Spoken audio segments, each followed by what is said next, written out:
Claudia Ruth Francis writes political and historical fact fiction.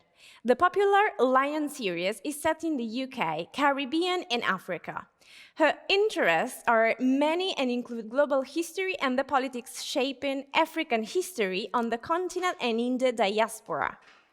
She is a graduate of Cardiff and Westminster University and a fellow of Trinity College in the theory and practice of speech. She's widely traveled in Africa, the Caribbean, Europe, Canada, and North America. Her passions include the welfare and education of children whenever they might be. Her book, published in collaboration with Eurobooks in 2022, is entitled 6 Steps, an African-Barbudan-Caribbean story. And we're glad to welcome the author today to Conoscere TV to have a little chat and interview with her. Hi, Claudia. It's wonderful to have you here. How are you? I'm good, my dear. Thank you so much for inviting me on the program. First of all, please introduce us to your 6 Steps. What is this book about? 6 Steps traces the history of my African forebears from Africa in 1813 and how we have lived on our island of Barbuda right through until today. And it embraces quite a few topical facts, which include climate change and how that's impacting the island, particularly in relationship to Hurricane Irma, which we had in 2017. So let's go back to the origin of this book. What led you to write down this book in a certain moment of your life, and what do you want to communicate to your readers?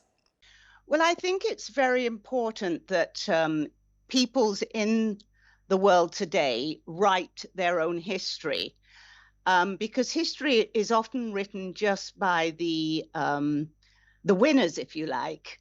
And we have a colonial past, and very little has been written from the African point of view on our history from the time that we were taken from Africa and brought over to the Caribbean and made to work as slaves. I was very surprised when I actually realized that I was only 6 steps away from my ancestor who was on the slave registry in Barbuda. We had a slave registry because the colonizers, in our case it was Britain, when slavery was coming to an end in 1834, they requested that the plantation owners make lists of their slaves so that they could be compensated for those people. I've always studied my history.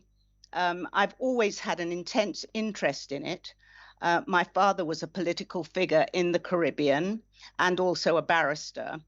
And I think his influence, and also that of my mother, who's always shown a tremendous interest, influenced me as I grew up, and I've always maintained this interest. But what I've realized during my lifetime is that it's not that our history has been neglected. Our history has been written, but it's in books that are very highbrow for academics, not for the ordinary person. And that's why I try and communicate our history, modern and going back in time, in a form that will be interesting for the ordinary person.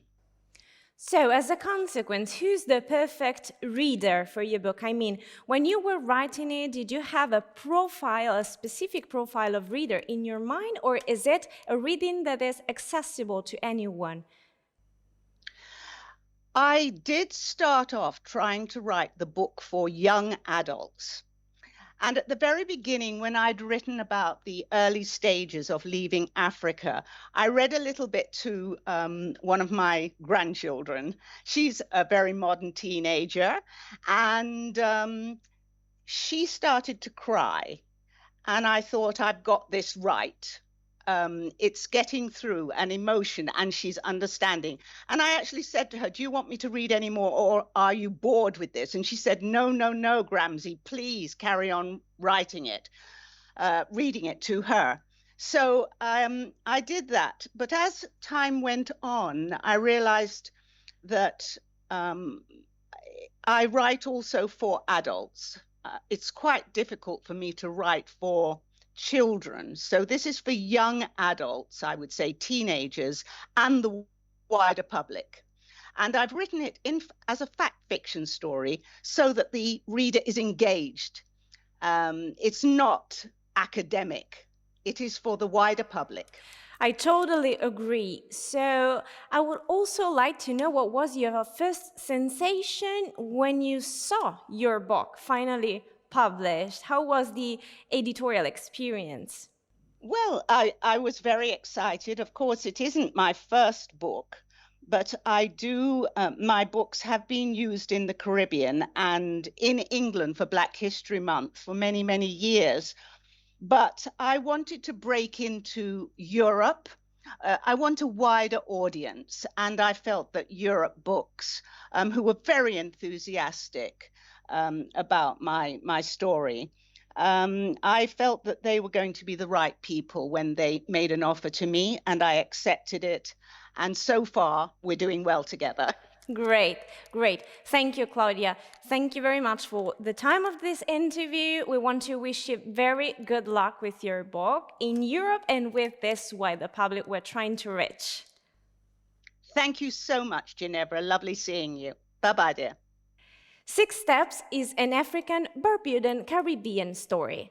This story is for all of us to contemplate. The recent history of Barbuda suggests a Caribbean future fraught with challenges for our children. It is a story written especially for young adults and the wider public, and it is now available in bookstores and digital platforms. It's a publication by Eurobox.